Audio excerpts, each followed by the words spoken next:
Welcome to a new video from the Ancient and Medieval Adventures camps.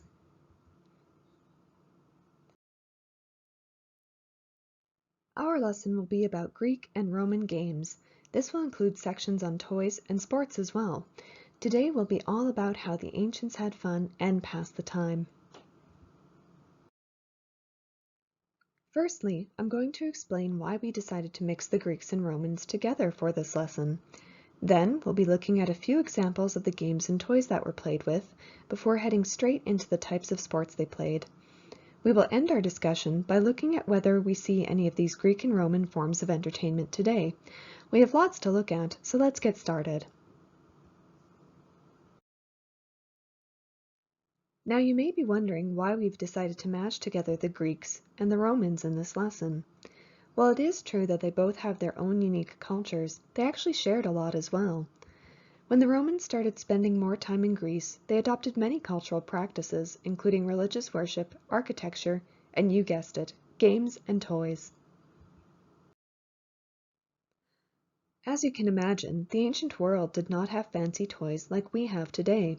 Many of the toys that Roman and Greek children played with were simple. For example, one of the most commonly used toys were wooden block toys. These were usually in the form of common animals like sheep and cows, but there were also some exotic types like lions. And one of the most popular forms of wooden block toys was the push toy. This was usually in the shape of an animal with a handle sticking out for children to push around. Now you might also imagine that there were toys made to look like mythical creatures, such as centaurs and minotaurs, right? This isn't the case at all. Surprisingly, there have been no toys found depicting mythological creatures, and we aren't sure why. Can you think of any reasons why this might be? Now here's another toy that we are also familiar with. Dolls. You heard it right, folks. Dolls were just as popular in the ancient world as they are today. These toys were mostly only given to girls, but it was a toy that most girls had regardless of their upbringing.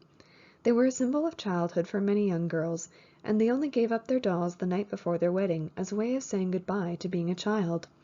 The most popular form of doll that has been found is called the dancer doll. This was a doll with arms and legs that could move and bend around. While modern dolls are much fancier than the ancient versions, it's interesting to think about where our modern toys came from. While we're talking about toys, did you know that the ancient Greeks also played with yo-yos? It's true. Archaeologists have found images of yo-yos on a bowl from over 2,500 years ago. How do you think the Greeks would feel knowing that one of their toys managed to stick around this long? But that's enough about toys for now. What about the games that adult Greek and Romans played?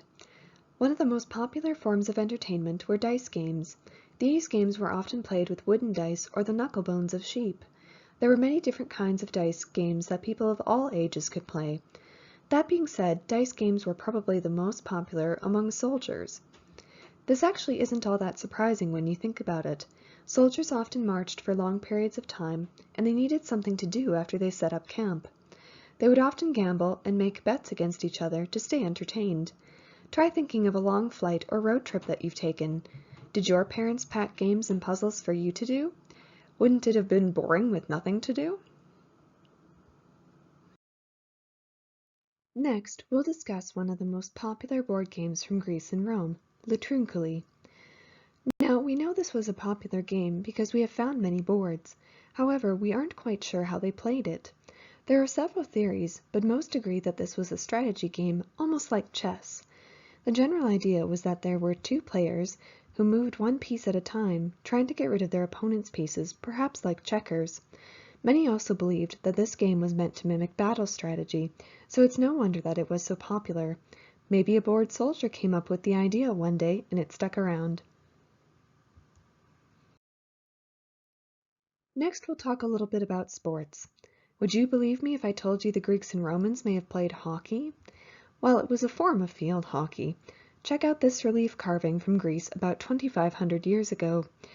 Though the sticks are shorter, you can definitely see the similarities between our field and ice hockey today. There was also a reference in written works to a boy using a horn in a similar game. The written text stated that the game may have been called Use the Horn. That's an odd name for hockey.